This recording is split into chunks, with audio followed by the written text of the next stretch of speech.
Casus Regis and the principle of representation. The Casus Regis and the principle of representation concerned a controversy of inheritance law.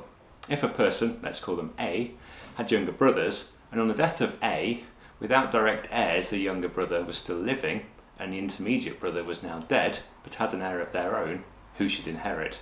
Should the younger brother of A inherit, or should it be the heir of the deceased intermediate brother, who represented the claim of this deceased intermediate brother? This question directly affected succession to the English throne in the late 12th century, which is why it became known as the Casus Regis, the King's case. When Richard I died, he was survived by his youngest brother John and Arthur of Brittany, the son of Richard and John's deceased intermediate brother Geoffrey. Both John and Arthur gained support from various factions, and John was ultimately crowned king.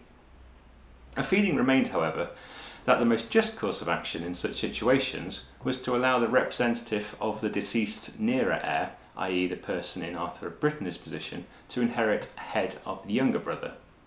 Whenever this question came to the King's courts in ordinary litigation between English subjects, however, judgment was postponed, because to decide a case on this principle was to claim that the king was not on the throne by right. This situation lasted throughout John's reign and that of his son Henry III.